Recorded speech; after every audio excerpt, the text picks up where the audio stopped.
Office से इतनी जल्दी कैसे आ गए? क्योंकि ऑफिस में आज गया ही नहीं। पहले तुम ये बताओ, मेरी माँ के साथ कर क्या रही हो? अरे अरे वो तो मैं माँ जी को समझा रही थी ना कि दवाइयाँ टाइम पे लिया करे, फिर इनकी तबीयत खराब हो जाती है ना। तो मैं यही कह रही थी कि टाइम से दवाई ले, फिर परेशान होती है तो मुझे भी नहीं अच्छा लगता ना। बस यही समझा रही थी माँ जी को। अपनी बकवास बंद करो। तुम्हें जरा भी शर्म नहीं आती? मैंने अपनी आंखों से देख लिया है। मेरे ऑफिस जाते ही मेरे माँ के साथ ऐसा व्यवहार करती हो जो कोई दुश्मन के साथ भी नहीं करता। वो सब मैंने अपनी आंखों से देखा है, जो तुमने लात मारी मेरी माँ को। क्या सुना रही थी? तुम्हें जरा भी शर्म नहीं आई? मेरी माँ की जगह अगर तुम्हारी माँ होती तो उसके उनके साथ भी ऐसे करती। क्यों करती मैं अपनी माँ के साथ ये सब कुछ है?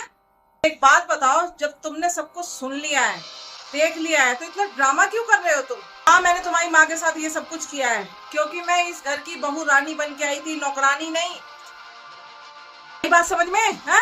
जब से माँ तुम्हारी गांव से आई है ना, कभी दवाइयां लेने जाओ उनके लिए, कभी खुद घुमाने लेके जाओ। ये बताओ, कोई छोटी बच्ची है क्या, खुद नहीं जा सकती हैं? इनके आने के बाद मेरी क्या लाइफ रह गई है? मेरा कहीं बाहर जाके घूमने का मन नहीं करता है। इनकी वजह से मैं बंद के रह गई हूँ इस घर में। बाहर में जा नहीं सकती। मैंने ये सब इनके साथ किया ताकि इन्हें पता चले कि घर का काम करने में कितनी मुश्किलें आती हैं। अच्छा, आजादी चाहिए तुम्हें बाहर घूमने फिरने के लिए? मैंने कभी मना किया तुम्हें? पर तुम्हें तो मेरी माँ को सताना था। तुम्हें शर्म नहीं आई? अभी तो 15 दिन भी नहीं हुए मेरी माँ को आए। तुम तो मेरी माँ को शुरू से ही पसंद नहीं करती।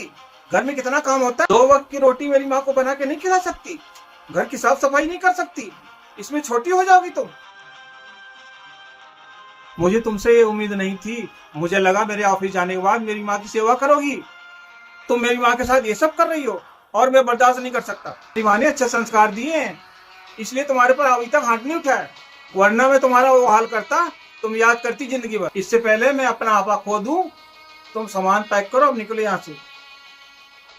देखो, मुझसे गलती हो गई, आज के बाद मैं ऐसा कभी भी नहीं करूंगी। माँ जी, इनको समझाओ प्लीज, मुझे घर से मत निकालो। मैं कहाँ जाऊंगी? माँ जी, इन्हें समझाइए ना प्लीज, मुझे घर से मत निकालो। माँ जी, हाँ, देखो मैं अपने घर किस मुंह से जाऊंगी और वहां सब लोग मुझसे पूछेंगे तो मैं क्या जवाब दूंगी? ऐसा मत करो प्लीज, मुझे मत निकालो घर से। गलती हो गई माँ जी मुझसे। मुझे नहीं पता तुम क्या बताओगी। तो सबको बताना तुम अपनी सास के साथ कैसी बदतमीजी करती हो, पर हाथ उठाती हो, उनको खाना नहीं देती हो। अब तुम्हारा ड्रामा मेरे साथ नहीं चलेगा। तुम जैसी औरत का यही इलाज है। अपना सामान उठाओ, निकलो यहाँ से। समझ गई तुम?